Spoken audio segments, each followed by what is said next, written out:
Earlier, I spoke to former federal judge Michael McConnell. He was one of the lead lawyers who argued against these emergency power Trump tariffs.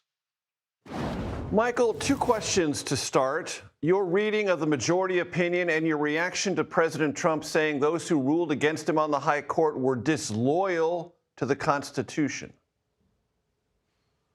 I think anyone who reads the opinion will realize that it is based upon a very solid interpretation of the Constitution. Some may disagree with it, but the notion that it's disloyal to the Constitution is absurd. And as you read the underlying law, the 1977 law, and what it allowed and what it did not allow, how far beyond that law do you think President Trump tried to take it? Well, he took it completely beyond the law. This is the law having to do with sanctions on other countries in the event of conflicts, things like sanctions on Russia after the Ukraine and that sort of thing. It has nothing whatever to do with taxation on Americans. And tariffs are, in fact, taxations on American companies when they import foreign goods. IEEPA, that's what we call that statute, has never been used for that before, and it's in 50 years history never been used for that. The president also said from the podium of the White House today that the Supreme Court had become subject to foreign interference and that the litigants who brought this case were slime balls and sleaze balls not representing American interests. How do you respond to that? I don't. Why? The comments of that they're not serious comments. Because the court is something that isn't subject to any outside influence, or the litigants themselves have a viable place before the court? Well, there's no doubt that these litigants had a viable place before the court. They are 5 small businesses who were taxed illegally, and they challenged that in court, as any American has the right to do.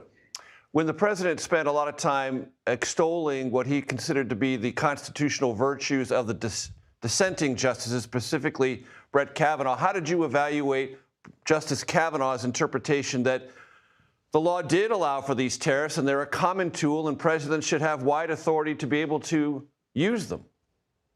Well, I have enormous respect for Brett Kavanaugh. I think he's an excellent justice, but I think on this that he was wrong. One of the main points that he makes is that the major questions doctrine, which is the idea that Congress has to speak clearly when it makes large-scale delegations of power to the executive, doesn't apply in the field of foreign affairs. The problem with that argument is that the framers of our Constitution, back in 1787, knew that tariffs had an impact on foreign affairs. That was no mystery to them, and they nonetheless gave that power to Congress.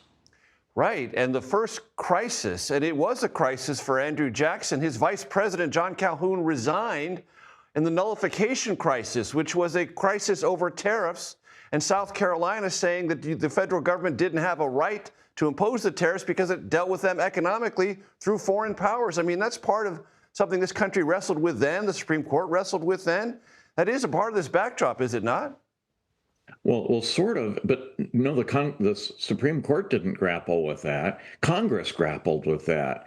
Congress has been, throughout American history until very recently, Congress has been the forum for discussion of tariff policy. So, there was the Jackson episode, there were the McKinley tariffs, there were the Smoot-Hawley tariffs.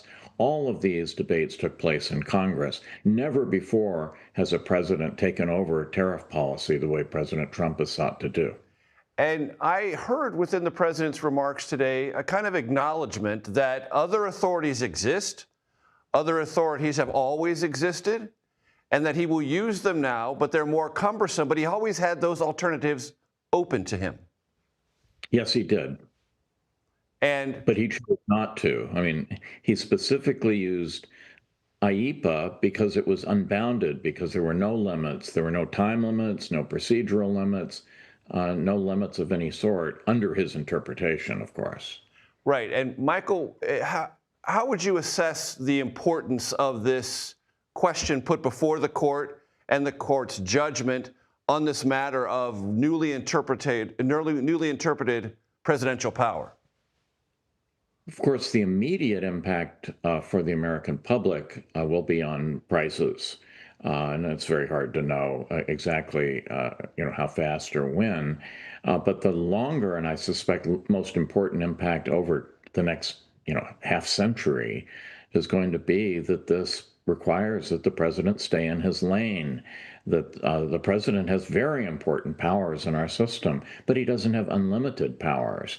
And if he's going to exercise a power that has been delegated to Congress, he has to be following congressional will and carrying out a congressional statute.